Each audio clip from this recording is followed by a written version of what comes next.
Setiap kali ada godaan mau melakukan yang nggak benar, saudara mesti ingat, saya nggak tahu, jangan-jangan ntar ini final hidup saya. Tuhan jangan. Amin saudara. Kita mesti punya prinsip begitu. Mau lakukan aneh-aneh, oh jangan. Sampai tahu nanti ini final hidup saya. Jangan. Jangan. Selamatlah jiwa kita. Amin saudara. Nah setelah kita dihimbau Tuhan untuk menjaga, maka apa yang harus kita lakukan? Inilah kemudian, layanilah seorang akan yang lain oleh kasih. Saudara, melayani nggak gampang loh. Tanya bapak-bapak, ibu-ibu yang pelayanan sekarang di sini di Bogor.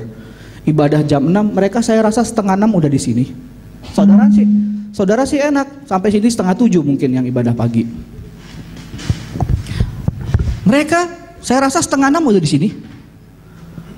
Bangunnya jam berapa? Ya nggak tahu, tergantung rumahnya di mana. Saudara antar pulang cepat. Mereka beres-beres dulu. Tapi kok mau? Karena firman ini telah menjamah. Layanilah seorang akan yang lain oleh kasih. Apakah pelayanan mereka dibayar? Tidak. Tanya Pak Hadi. Saya tahu tidak ada bayar-bayaran. Tapi semua karena kasih Tuhan. Saudara, kita semua dipanggil untuk saling melayani. Ini prinsip yang luar biasa. Ketika kita hidup mau melayani sesama, itu mendatangkan anugerah Tuhan. Yang setuju katakan amin. Saudara, kata melayani yang ada di Alkitab itu bahasa Yunaninya doulewo. Agak susah sedikit. Doulewo. Artinya to serve. Yang sangat luar biasa, kata to serve atau doulewo yang dikatakan melayanilah itu ditulis dalam bentuk present active imperatif. Jadi bahasa Yunani kayak bahasa Inggris, ada bentuk waktu. Present active imperatif. Ini berlaku sekarang, present, aktif, sesuatu yang harus kita kerjakan. Yang luar biasa, imperatif. Jadi sebuah bentuk kalimat perintah. Pahami saudara. Layanilah seorang akan yang lain ini bukan himbauan. Ini perintah. Douleuo, present active imperatif. Jadi saudara diperintahkan Tuhan untuk melayani satu dengan yang lain sekarang. Sekarang juga dalam hidup kita.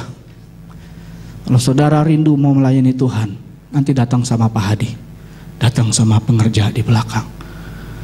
Karena kita diperintahkan present active imperatif saat ini. Perintah bukan himbauan. Perintah. Hidup itu harus berbuah. Setuju saudara? Jangan hanya puas jadi jemaat. Saudara harus melayani Tuhan. Melayani Tuhan kan gak mesti khotbah. Kalau semuanya khotbah, jemaatnya siapa? Tapi melayani banyak hal. Saudara bisa berdoa buat gereja, betul? Saudara bisa berdoa buat hamba-hamba Tuhan. Bahkan hal yang sederhana, saudara bisa menjadikan diri saudara punya sifat servant tuh dalam hidup. Kalau istri dan suami punya sikap servant, saling melayani, pasti rumah tangganya luar biasa. Tidak nuntut maksud saya. Betul? Nggak nuntut. Mana sih? Kok lama amat gua dibikinin kopi? Nggak nuntut. Pokoknya cepet siapa duluan gitu. Aduh tuh indah loh. Indah loh rumah tangga. Benar nggak yang saya bilang? Ini pasti cuma bapak-bapak ibu-ibu yang tahu nih. Yang single mah belum tahu. Tapi yang saya bilang benar nggak? Ya, daripada saling nuntut laki bini, mendingan saling melayani. Layanilah seorang akan yang lain oleh kasih. Bapak-bapak istrinya mungkin lagi tidur, bikinin teh kalau dia suka minum teh. Dia bangun, oh harum ya, apa ini? Ada teh. Siapa yang bikin? Suaminya senyum. Aku mah. Wah, dahsyat. Kau langsung diciumnya nanti. Belum pernah dia cium kau pagi-pagi, dia cium kau nanti pagi, besok pagi itu. Besoknya dia langsung mikir, aduh suamiku luar biasa, aku harus balas. Kan manusia gitu, take and give. Itu udah natur manusia, betul? Seharian itu, kau bapak-bapak mau makan, istrimu cepat langsung siapin misalnya. Pak, ini aku ambilin. Wih, kalau tiap hari rumah tangga gitu saling melayani, dahsyat nggak saudara? Dahsyat. Nggak ada saling maki laki bini, betul nggak? Nggak ada saling apa? Macannya keluar semua.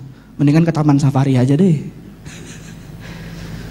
Doulewo, layanilah perintah seorang akan yang lain oleh kasih. Kasih akan mampu menggerakkan kita. Saudara nggak akan bisa melayani Tuhan, nggak akan bisa punya sikap to serve kalau saudara nggak punya kasih, betul? Nggak mungkin. Nah, bagaimana kita bisa punya kasih? Kita mesti minta sama Tuhan. Karena saudara, kata kasih yang ada di ayat ini itu dari kata agape. Nah, bahasa Yunani kalau bahasa asli Alkitab itu kasih itu ada 3. Agape, phileo, eros. Eros kasih laki senang perempuan, perempuan senang laki. Phileo itu brotherly love, persaudaraan, saudara punya teman, nah itu kasih phileo. Agape adalah unconditional love. Jadi cinta yang menerima apa adanya. Nah, seringkali agape ini diasosiasikan dengan cinta Tuhan. Karena kan Tuhan menerima kita apa adanya kita, betul? Kita berdosa, kita nggak bener gitu, tapi Tuhan sayang sama kita, betul saudara? Nah, tapi agape ini ternyata bukan cuma subjeknya harus Tuhan. Karena di sini kasih di sini yang digunakan bukan phileo, bukan eros, tapi agape. Jadi dasar kita mau melayani satu dengan yang lain, bahkan mau melayani Tuhan dan sebagainya, harus cinta Tuhan. Harus kasih Allah yang turun. Karena kalau kasih Allah yang turun, cinta Tuhan yang turun, itu akan membuat engkau sanggup melayani Tuhan. Mungkin saya tahu banyak pelayan Tuhan di sini hari-harinya bos-bos, orang-orang yang punya karyawan banyak. Tapi kalau hari Minggu, lihat kursi aja mereka beres-beres. Gimana? Kok bisa ya? Hari-hari biasa merintah orang, duduk gitu. Kok hari Minggu bisa shalom, shalom, pamer gigi terus kan saudara? Ini berapa orang datang nih? Ada 150 nggak? Nanti kok pulang disenyumin terus sama mereka. Shalom, Tuhan berkati. Kok mau? Ada agape. Kalau nggak mana mau, betul? Kalau nggak mana mau. Beres-beres kursi, ada sampah mereka ambil. Hari biasa nggak pernah kayak gitu mungkin di kantornya karena memang sudah ada karyawan dan sebagainya. Dou leuo yang dilandasi oleh agape. Dalam agape, dalam kasih itu ada belas kasihan. Amin saudara. Nah, yang saya kagum adalah ketika kita punya agape, maka belas kasih itu akan menyertai kita. Dan yang sangat menarik, Yesus selalu digerakkan oleh belas kasih. Coba lihat Matius 14 ayat 14. Banyak mujizat Yesus itu digerakkan oleh belas kasih, yang merupakan dasar dari agape ini. Coba lihat salah satu contoh. Matius 14 ayat 14. Ketika Yesus mendarat, ia melihat orang banyak yang besar jumlahnya, maka tergeraklah hatinya oleh belas kasihan kepada mereka. Dan kenapa Yesus menyembuhkan orang-orang itu? Tergeraklah hatinya oleh belas kasihan. Satu contoh lagi, bagaimana belas kasih itu menjadi ciri khas Yesus. Bagaimana Yesus selalu digerakkan oleh belas kasih. Matius 15 ayat 32. Matius pasal 15 ayat 32. Lalu Yesus memanggil murid-muridnya dan berkata, hatiku tergerak oleh, perhatikan, hatiku tergerak oleh belas kasihan kepada orang banyak itu. Sudah 3 hari mereka mengikuti aku dan mereka tidak mempunyai makanan. Aku tidak mau menyuruh mereka pulang dengan lapar, nanti mereka pingsan di jalan. Nah, kalau saudara baca perikopnya, setelah itu apa yang terjadi? Mujizat. Berapa ribu orang dikasih makan? 4.000. Kalau saudara buka Alkitab, lihat, dia menyembuhkan orang, hatinya tergerak oleh belas kasih. Dia memberi makan ribuan orang, hatinya tergerak oleh belas kasih. Dari mana bisa punya belas kasih itu? Ketika kasih Allah melingkupi kita. Saudara, kita ini kan imitasinya Tuhan. Amin. Tuhan mau kita representasi Dia di dunia. Makanya kita harus punya belas kasihan juga. Amin saudara. Matamu tidak boleh buta. Kalau ada orang menderita, tanganmu harus bergerak menolong mereka. Karena kita ini dipanggil untuk menjadi representasi Kristus. Kristusnya udah balik, tapi kitanya masih ada di sini.